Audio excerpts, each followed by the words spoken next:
In today's world, democracy is the most sought after form of government and a leading political institution after the end of the Cold War.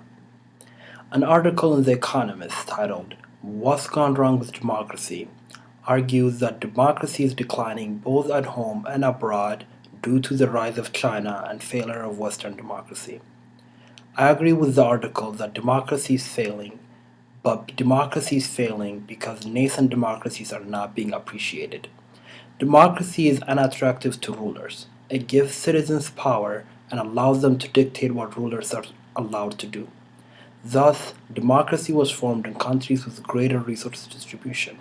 This gives the people power, and the people are able to exchange their power for the resource the government needs.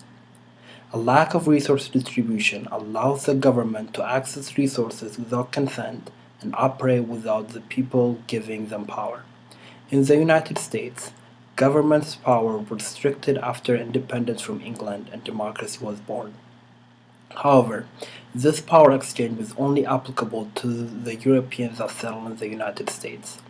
It was a nascent democracy that the Indian journalist Sinus called diluted fascism because of the hypocritical ideals of democracy present in the inception of democracy in the West, which was still practicing slavery.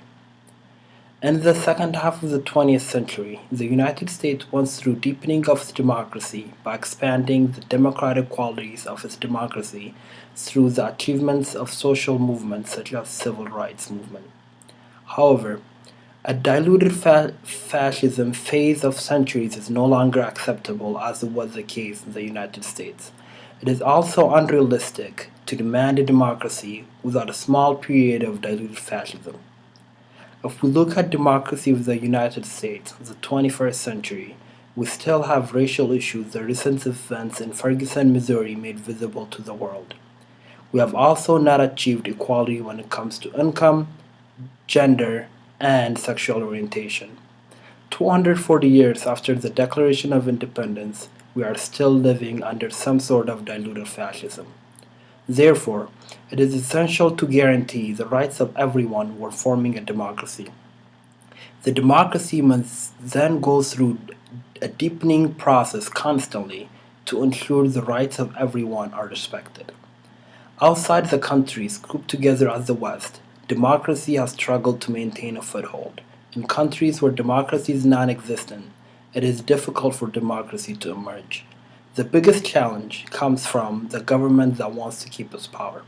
However, people have been able to get rid of oppressive governments and take steps toward democratization only to revert back to oppressive governments. This was the case in the recent events in the Middle East and North Africa called the Arab Spring. Mass protests had caused dictators that have ruled for decades to be overthrown, and a new era of democracy was on the horizon. But that was not the case in most of these countries, as they struggled to establish democracy for the first time in their history. One of the reasons for the failure of democracy was the high expectation of democracy. People wanted all aspects of democracy from the beginning. However, this is not how democracy works. The Western powers had hundreds years of diluted fascism before getting to where they are today. It is important to remember that democracy takes a lot of time and effort to implement and practice. A free and fair election is a good step toward democratization, but there are also other measures in addition that makes a country democratic. Democracy's biggest challenge in the 21st century will be adapting to other religions and cultures around the world. A country with a heterozygous population will encounter a problem with democracy, especially in countries with a significant majority and a secluded minority. We are living in the most peaceful era in human history, but according to the Pew Research Center, religious hostilities are on the rise. Therefore, it is important for democracy to address these religious conflicts. A secular government would address these issues regarding the rights of the minority religion, but a secular government could end up being oppressive if the people are not interested in a secular government. However, a certain degree of separation between religious institution and state must be made. Without this, Without the separation, the rights of the minor religion will be restricted. In democratization, the cultural and religious values of the citizens of the country needs to be considered, while maintaining the rights of all religions and beliefs in order for harmony to exist between these groups and democracy to survive. It is also essential to use democracy as a fresh start. Nelson Mandela said, "Democracy is the forgiveness of past injustices and implementation of a government centered on a direct participation by all." This is a difficult task, and at the beginning, there will be some form of diluted fascism. It is up to the people to demand constant change from their government, and a government that claims to be democratic must be willing to respect everyone's right and go through a deepening of its democracy constantly. Democratic countries need to be going through deepening of the democracy constantly.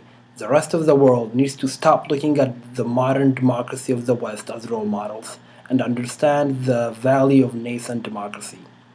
Winston Churchill said, "Democracy is the worst form of government except for all the other forms that have been tried before." So, democracy is not perfect, but it's the best thing we've got. We need to be constantly improving our democratic institutions from being corrupt and appreciate our democratic rights by participating in democratic process. If we do not, we might lose our democracies altogether.